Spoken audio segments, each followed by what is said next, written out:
The man never expected that just because he said he wanted to experience a slow life, the god would send him to a deserted forest to keep him from dying too easily. The god only gave him 2 months worth of food, a house that monsters couldn't approach, and an encyclopedia of monsters and plants. This meant that within 2 months, he had to find another way to get food, because monsters surrounded the area. His only reliance was the water attribute magic the god gave him. Its use depended entirely on imagination. After a bit of practice, he quickly got the hang of it. Water was no longer a problem, but the next issue was fire. Without fire, he couldn't process food. He immediately ruled out friction fire. After trying for ages, he still failed. Just then, seeing the sun in the sky gave him an idea. If water could turn into ice, then shaping it into a convex lens might let him start a fire using sunlight. But the problem was how to turn water into ice. Thinking that ice and water both had the formula H2O, with the only difference being the arrangement of the atoms, Rio tried rearranging it in his mind, and to his surprise, it actually worked. After shaping it into a convex lens, the fire problem was solved. Now the only thing troubling him was how to deal with monsters. He would inevitably encounter them while gathering food. He tried attacking with water balls, but the power was about the same as a kid's water gun. When it came to offensive magic, ice was the real deal. Even casually forming ice spears had serious killing power, but after testing it, he realized he couldn't control ice as freely as water, at least, not yet in real combat. So he kept experimenting. Over several days, Rio practiced magic, while studying the monster encyclopedia. Once he felt ready, he decided to head outside and scout. Luckily, he quickly found quartz by the river. With that, he could live even without sunlight. But fortune and misfortune go hand in hand. The moment he turned around, he saw a magic boar. According to the encyclopedia, it was the weakest monster, but only after facing it for real did he realize combat was a whole different story. With no time to think, he dodged first, then looked for a chance to counterattack, but his stiff body made him miss the perfect moment. In desperation, he came up with a last-second move. Ice Burn! Ice Lance 16!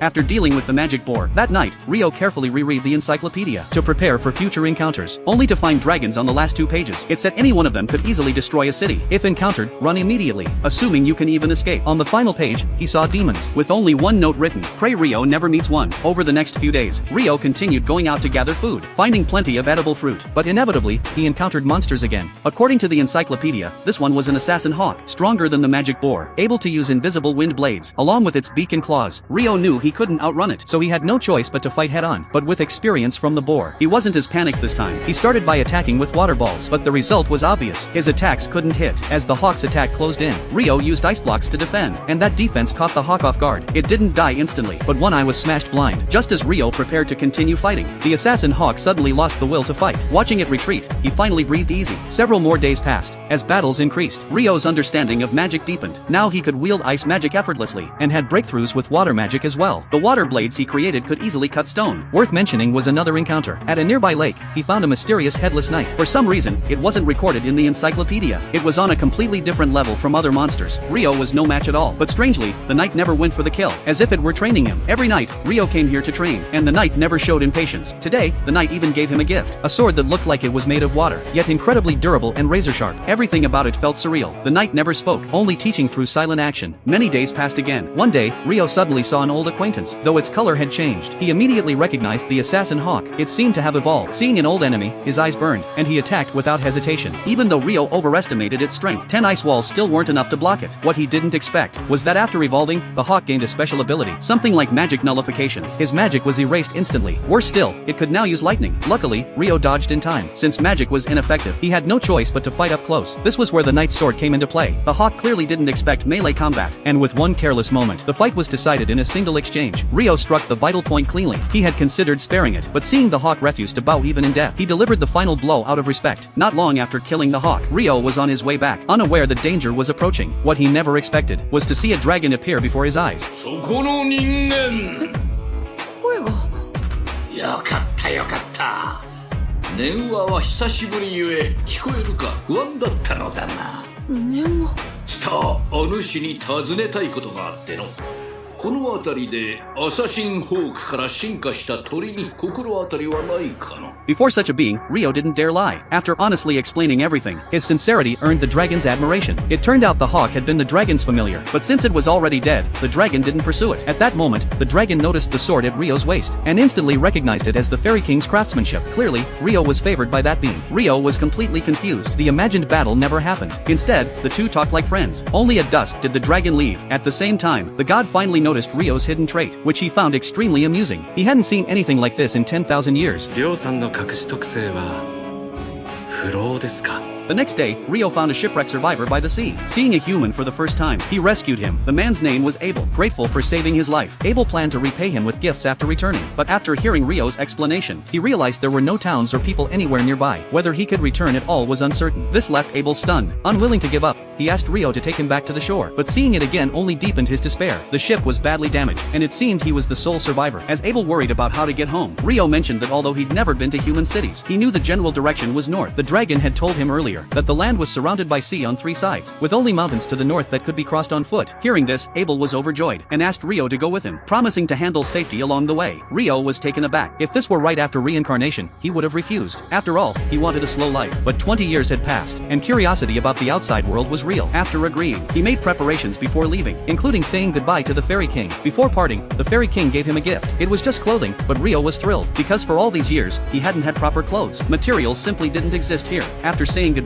the two officially set out the next day. Just as Abel said, he handled security on the road. He was a skilled swordsman. Though he couldn't use magic, he wielded combat techniques. Ordinary monsters were no threat, but fate had other plans. Rio suddenly sensed a large number of lizardmen approaching. Seeing this, he decided to fight with magic. しかし量は杖がアイシクルランス4 Abel froze, because in his experience, mages without staves were extremely weak, yet Rio fired 4 ice spears at once, while his companions needed a staff to shoot one. Rio himself couldn't fully explain it. Soon after, he casually made a cup of ice water to drink. This offhand move left Abel stunned again, unable to tell whether Rio was water or ice aligned. After brushing it off as them being related, the two continued onward. They finally passed through the forest, thinking the plains would be safer. They instead ran into another crisis. Only after being surrounded did they realize the harmless-looking rocks were actually golems. Abel planned to break through, but the golems could regenerate. His attacks were useless, unless they were completely destroyed in one blow. At this point, Rio suddenly wanted to try something.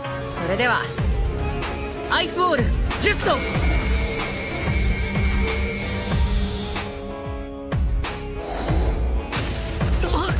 Abel, already used to this by now, didn't object. The same method worked on the rest. After defeating all the golems, they decided to rest there for the night. Abel deeply admired Rio's strength and suggested he visit dungeons after reaching the city. With his power, the rewards would be huge. This immediately piqued Rio's interest. As they talked more, he learned this world had dwarves, elves, and countless things he'd never seen. Several days passed in a blink. They finally crossed the plains and reached the mountains, meaning the city was close. But as usual, trouble followed. They spotted 2 wyverns feeding, which made Abel panic, since even one wyvern required at least 20 A-rank adventurers to defeat, and they traveled in groups. Abel planned to carefully avoid them, but Rio rejected the idea, because disturbing even one could draw the rest and make things worse. Better to deal with them one by one. Abel initially refused, but Rio's actions soon left him speechless. すべてを貫きし氷の槍を天空より来たりて敵を射抜けアイシクルランス4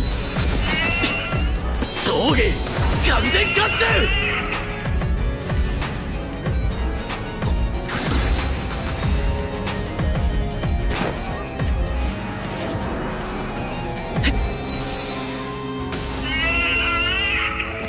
Only then did Abel realize he had still underestimated Rio. With Rio by his side, he no longer feared wyverns at all, fighting as they advanced. They soon reached the mountaintop. The human city was right before them. When the guards heard Rio saved Abel, their attitude instantly warmed. Abel paid 1 silver coin for Rio's entry fee and brought him to the Adventurers Guild. He even offered to be Rio's sponsor, letting him skip beginner ranks and become a D-rank adventurer. This would allow him to take higher paying quests immediately, though after hunting so many wyverns, Rio probably wouldn't be short on money for a long time. Abel was warmly welcomed upon entering the guild, so Rio stepped outside to give them space. There, he happened to meet a beautiful blonde elf, a destined encounter between 2 long-lived races. The elf instantly recognized the Fairy King's robe Rio wore. Before leaving, she said they were fated to meet again. After reuniting with his companions, Abel found Rio and took him to register at the counter. The receptionist Nina was surprised. Since Abel's Crimson Sword team had never sponsored anyone, Abel insisted Rio deserved it, though the details would be explained to the guildmaster. When the guildmaster saw Abel return safely, he visibly relaxed, then turned his attention to Rio. Hearing Rio was stronger than Abel, he was skeptical, until he saw the wyvern magic stones. The sheer number alone meant a national-level extermination. Abel reassured him, saying they encountered the wyvern south of Demon Mountain. From their conversation, Rio realized he had spent 20 years living on a mountain even adventurers avoided. At that moment, Abel's teammates burst in, clearly worried about him. The guildmaster gave them space and took Rio to his office for registration. Rio wondered why the guildmaster thought he could jump straight to D-rank. After all,